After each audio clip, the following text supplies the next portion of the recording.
Hello friends, आप सभी का स्वागत है अपने यूट्यूब चैनल इनलाइटन स्पेस। आज हम डिस्कस करने वाले हैं बहुत ही ख़ास टॉपिक डॉरी सिस्टम यानी दहेज प्रथा। सो फ्रेंड्स, जैसे कि आप सभी जानते हैं कि दहेज प्रथा हमारे समाज की एक बहुत ही बड़ी बुराई है। सो चलिए डिस्कस करते हैं। दहेज प्रथा एक सामाजिक बुराई। दहेज लेना या देना इस प्रथा का आरंभ विशेष तौर पर विशिष्ट परिवारों में शाही प्रचलन समझा जाता रहा है। हालांकि आज इस सामाजिक बुराई के प्रति बहुत से कानूनी प्रावधान भी कर दिए गए हैं, किंतु फिर भी यह प्रथा पूरी तरह से प्रतिबंधित नहीं मालूम होती है।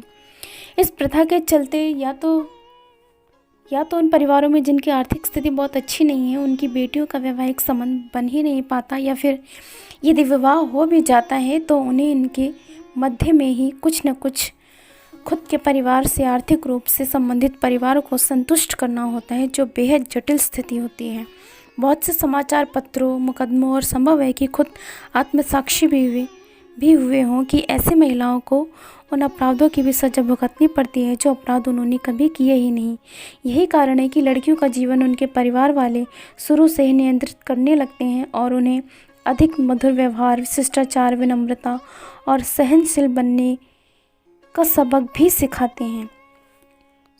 वर्तमान में महिलाओं के लिए भी संविधान में उनकी सामाजिक, आर्थिक एवं राजनीतिक स्थिति को मजबूत करने के लिए बहुत से प्रावधान किए गए हैं। उन्हें वे अधिकार भी प्रदान किए गए हैं जो एक मानव होने के नाते उन्हें मिलने ही चाहिए, परंतु आज भी कई महिलाएं अपने उन अधिकारों से वंचित हैं। इसका क्या कारण है?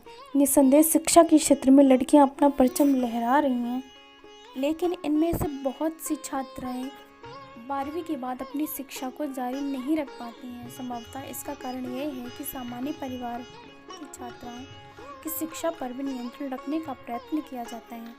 बहुत हद तक तो यह भी महसूस किया गया है कि छात्राओं को क्या सीखना पड़ता है, यह तक भी उनके अभिभावक ही तय करते हैं। साफ जाहिर है कि शिक्षा का अधिकार संविधान ने तो दिया, किंतु परिवार ने प्रतिबंधित किया। ये स्थिति दर्शाती है कि संबंधित परिवारों को दहेज की चिंता है। उनकी सोच में समाज की इस बुराई के प्रति कोई हल नहीं है, किंतु ये बुराई उत्पन्न कैसे हुई? क्या ये एकाएक अस्तित्व में आई?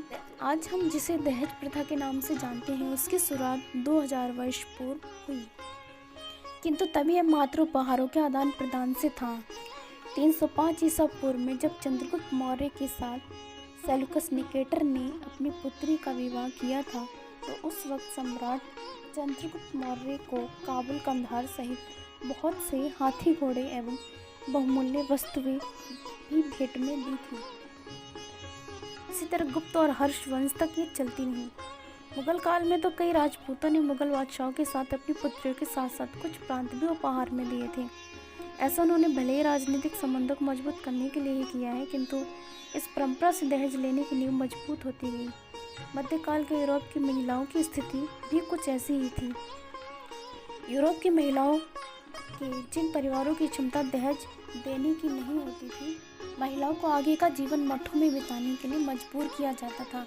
इतना ही नहीं, जिन महिलाओं के परिवारों से दहेज आता भी था, उसका उपयोग पुरुष उनकी बिना अनुमति के सारा दहेज कारोबार में लगा देते थे। यहाँ तक कि कारोबार चलाने में उनसे किसी तरह की सलाह भी अपेक्षित नहीं समझी जाती थी। 19वीं-20वीं सदी तक दहेज प्रथा की कई जड़ें गहराई तक जा चुकी थी। अब दहेज लेना या देना एक शान बात समझी जाती थी। इसका प्रभाव मध्यवर्गीय परिवार पर अच्छा नहीं पड़ा। अब एक ऐसे परिवार में लड़की का जन्म लेना, जिसकी औसत आय भी बहुत कम थी, बुरा समझा जाता था। कई बार तो ऐसे परिवारों की लड़कियों को पैदा होने से पहले ही उसको संस्कार कर दिया जाता था। ऐसा हो भी क्यों ना, क्योंकि अब इस प्रथा ने अपने पांव गहराई से जो जमा लिए थे। लेकिन भला इसमें उन लड़कियों का या बेटियों की क्या गलती जिन्होंने अभी दुनिया को ठीक से समझा ही नहीं, और यदि मौका भी दिया गया तो उस पर भी बहुत सी पाबंदियाँ रहीं। बात यही ख़त्म नहीं होती दोस्तों। गरीब परिवारों की स्थिति तो और भी अजीब हो जाती है। उन्हें तो दहेज के चक्कर में अपनी ज़मीन जायदाद भी बेचनी पड़ जाती है।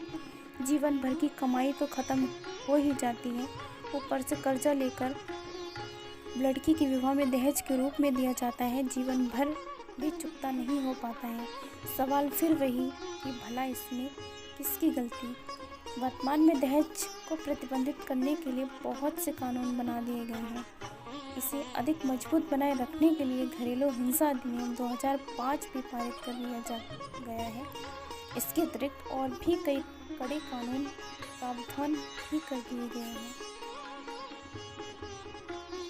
परंतु फिर भी यह अपराध जारी है।